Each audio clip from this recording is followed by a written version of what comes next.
And welcome back. Today we're flying out to Harrier Gr.1, and a lot of people have been asking me to fly this thing because they're struggling with it, they're dying a lot, and they don't really know how to make this thing work. And right off the bat, I'm gonna tell you, I really can't blame you for it. This thing is very situational, and it's so situational that for every one of these boxes that gets sticked, you get about 33% extra pain.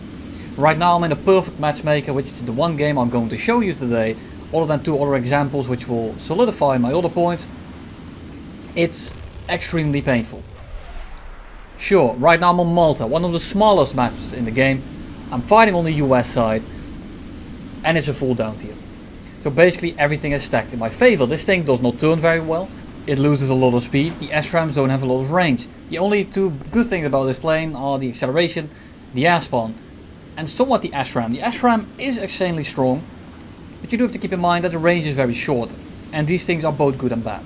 The bad thing about this thing is the short range. You're not fast enough to really get in reach of these people, especially when you get a 10.0 to 10.7 matchmaker, which happens almost every game. People will just run from you. They don't have to care. Someone missed that shot. The other thing is, if you do get in range, they are dead.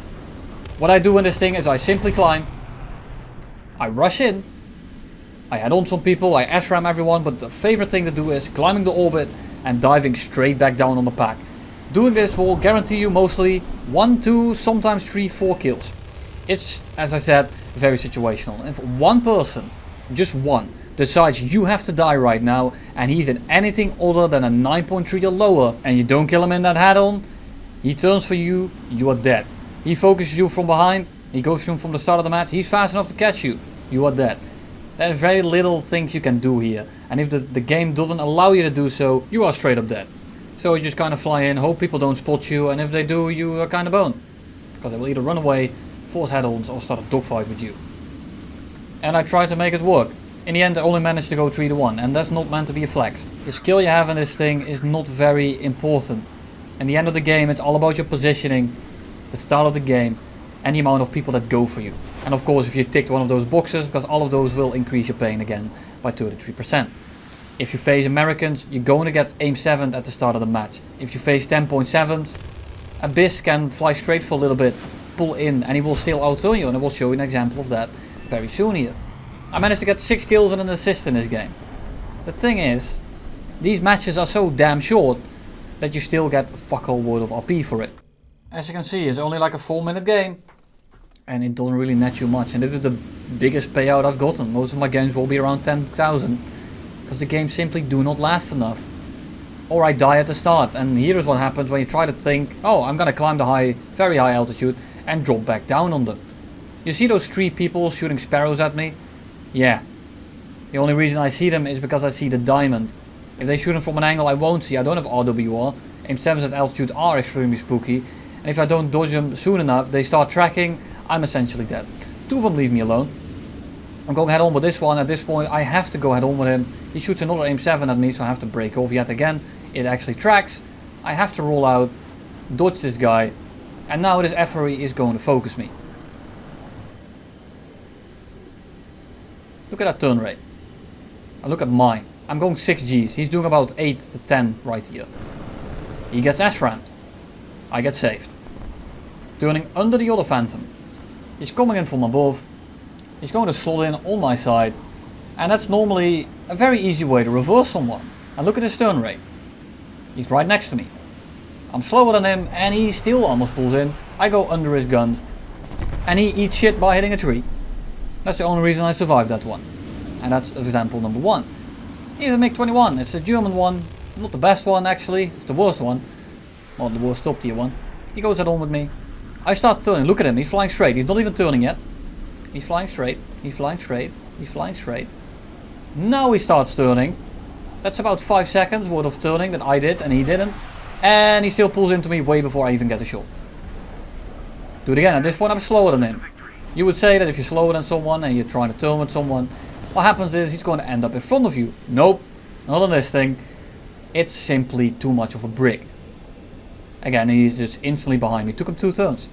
2 turns to get behind someone that's slower than him, that started turning about 5 seconds before him. If he has R60s right here, I'm dead. But it doesn't matter. I have a good roll rate, I have a trolley roll rate, So I can just throw my plane around. The problem is he is so slow and he has so much AOA that at this point it doesn't matter what I do. I will simply just die. I'm trying to make him reverse just for the sake of the argument, sake of me showing you. It doesn't matter. Then I of course reversed everyone. I got 8 kills and everyone collapsed. Another game full down tier, which is the second game I can show you today. SRAAM goes apeshit and it misses. Very cool. Flying straight here. And I'm just gonna let this game play out. Because I want to tell you how this plane actually feels. Or what it's like. Is this thing a waste of money? Not completely. It's not a good plane by the sole definition of it. It's extremely situational and it's a 100% support fighter. In terms of a premium, in terms of grinding, it's alright. It's actually probably one of the better grinders at tier 5 for the British street. The problem however is, matches are short, flying this thing is extremely annoying, but you can fly this thing absolutely brain dead, and I mean brain to 0, and probably get a consistent 1 to 2 kills per game. Which is good for a grinding plane. The problem is most of the time you're going to die very quick, the games are going to be very short, and you're going to lose basically every match that you're not paired with the Americans with. Which is annoying. And right here, I'm fighting people like the F5. And I cannot climb those, obviously, the 10.0 and 9.3. The Harrier versus 10.0s is extremely disgusting. It just is. SRAAMs with this acceleration with an air spawn is extremely disgusting. And the only time you're not going to suffer facing Americans is when you're at 9.0. The thing is, at 9.0 you get down to it, you're still gonna face stuff like MiG-19s, and there comes a MiG-19 and he's going to absolutely rock my shit if I don't kill him in the head-on, which is why you see me be so aggressive. I am completely suicidal when it comes to flying this thing, because if you don't kill people in the first pass, you are going to be dead regardless. So what I'd rather do is just be suicidal, get crits, get hits, get kills, and get some RP in. Completely under lead. And you might think that's bad aim, well, it partly is. I'm not gonna try to excuse my aim there. I also could not pull enough lead, because this thing is too much of a boat. And that's simply how this thing is. So my final verdict on this thing, is it a good plane? No. Is it a good grinder? Yeah, kinda. If you like this, it's going to take you a lot of games to get any decent progress in. But it's going to be a lot of short games. You don't have to take off, you can just rush straight in, you can dive bomb some people, get 2 or 3 kills. Or 1, sometimes 0, even I got 0 kills some games. That's just how it is. Sometimes you cannot control the enemy and what to do with. And if they go for you, as I said, if someone locks you down, you are basically boned. You can't really do a lot. And that's gonna be my final verdict. I'm not gonna be trying to get better at this thing. I'm not gonna take it out again. This is gonna be my verdict. And if I manage to change my mind, which I kinda doubt I do this time, I'll take the video down and I'll just pretend it didn't exist and I'll redo it. But this plane is simply a struggle bus 99% of the games. Well, 95%. I'll give it some leeway. It's not enjoyable, but that's just how it is. Hope you enjoyed it. I hope you didn't buy it for your sanity's sake. But if you're gonna fly this thing and if you're wondering how to do better in it, I wouldn't really worry about it. Just fly this thing as brain dead as you can. It's premium. You're gonna make enough silver lines to get away with it. And that's just how it's going to be. I should have just S-rammed them right there and I would have gotten the kill.